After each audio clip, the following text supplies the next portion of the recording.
நீங்க சொல்றத ஒத்துக்கவே முடியாது. இல்ல இல்ல, நீங்க வீட்டுக்கு வந்துதான் ஆகணும். ஆமா.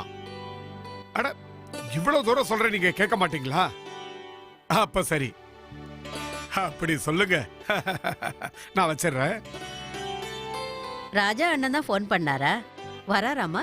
ஆமா, ஏதோ வேலையா நம்ம ஊருக்கு வந்திருக்காரா, அதான் பேசலான்னு போன் பண்ணாரு. அதுக்கு நான் போன்ல பேசினா பத்தாது, வீட்டுக்கு வாங்க, எல்லார்கிட்டயும் கொஞ்ச நேரம் பேசிட்டு போலான்னு சொன்னேன். கஷ்டப்பட்டு அவரை வர சொல்லியிருக்கேன். நல்ல வேலை செஞ்சீங்க. அண்ணியும் கூட வராங்கல்ல. எத்தனை வருஷம் ஆச்சு, இப்பதான் நம்ம வீட்டுக்கு வராங்க. அவங்க வீட்டுக்கு வந்த உடனே அவங்கள நல்லபடியா கவனிக்கலாம் மாமா. முதல் தடவையா வேற அவங்க இந்த வீட்டுக்கு வராங்க. ஆமா சாந்தி, நான் ராஜசேகருக்கு போன் பண்ணி இதை சொல்லிட்டு வந்துடுறேன். அம்மாடி சாந்தி, நீ அர்ச்சனாவை துணைக்கு வச்சுக்கிட்டு எல்லா ஏற்பாடுகளையும் பண்ணிடு. நான் உங்க மாமாவை ஹாஸ்பிட்டலுக்கு கூட்டிட்டு போயிட்டு அப்படியே மார்க்கெட் போயிட்டு வந்துடுறேன். ஆனா பெரியம்மா, அதுக்குள்ள அவங்க... கவலைப்படாதம்மா, அவங்க வரதுக்குள்ள நாங்க நிச்சயம் வந்துருவோம். அப்பனா பெரியம்மா, நீங்க ஒரு வேலை பண்ணுங்க, அம்மாவையும் கூட கூட்டிட்டு போங்க. இல்லன்னா உங்களுக்கே தெரியும்ல, போன வாட்டியே நீங்க ரொம்ப கஷ்டப்பட்டீங்க. வேண்டாம் வேண்டாம், ஒரு பிரச்சனையும் வராது. சாந்தி இந்த நேரத்துல வீட்டுல இருக்கிறது தான் ரொம்ப முக்கியம். அவங்க முதல் தடவையா இந்த வீட்டுக்கு வர்றாங்க. உங்க பெரியப்பா சொன்னதை கேட்டல்ல, வர்றவங்கள நல்லபடியா கவனிக்கணும், எந்த குறையும் இருக்க கூடாது. ஆமா அர்ச்சனா, சமையல் கட்டு வேலையை யாராவது ஒருத்தர் கையில எடுத்துக்கணும்ல. அக்கா நான் வீட்லயே இருக்கேன், ஆனா நீங்க தனியா அவ்வளவு தூரம் போய் சமாளிப்பீங்கல்ல? அதையெல்லாம் நான் பாத்துக்கிறேன். Excuse me. ஆனா ஒரு விஷயம் தான் எனக்கு கவலையா இருக்குக்கா. அண்ணன் வராருல்ல, நிச்சயமா அனிதாவை பாப்பாரு. இந்த பொண்ணு யாருன்னு கேட்டா அவருக்கு என்ன பதில் சொல்றது? அவ கார்த்திகோட ஃப்ரெண்டு. இத சொன்னா அவங்க தப்பா புரிஞ்சுப்பாங்களே. கல்யாணம் ஆகாத பொண்ணு நம்ம வீட்டுல இவ்வளவு நாள் தங்கியிருக்காக்கா, அத அவங்க தப்பா எடுத்துக்க கூடாதுல்ல. இங்க பாருங்கக்கா, எனக்கு என்னவோ அனிதாவை அனுப்பிடுறது நல்லதுன்னு தோணுது. இன்னும் எத்தனை நாளைக்கு தான் அவ நம்ம வீட்லயே இருக்க முடியும்? அவ தங்கினப்ப அவ சூழ்நிலை வேற மாதிரி இருந்தது. ஆனா இப்பதான் அவ சாதாரணமா இருக்காளே. நான் இத பத்தி கார்த்திக் கிட்ட பேசுறேன்.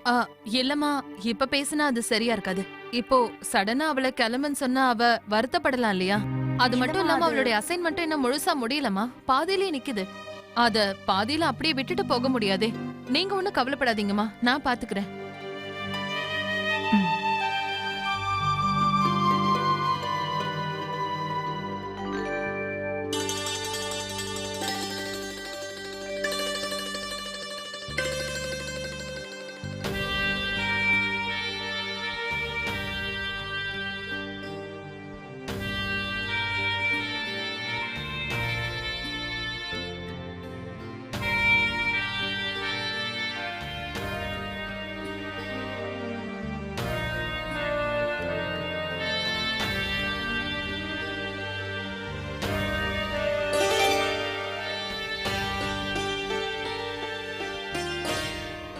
ஒரு முக்கியமான ஒரு பெரிய வேலையை பண்ண போறோமா, ஆசீர்வாதம் பண்ணுங்க.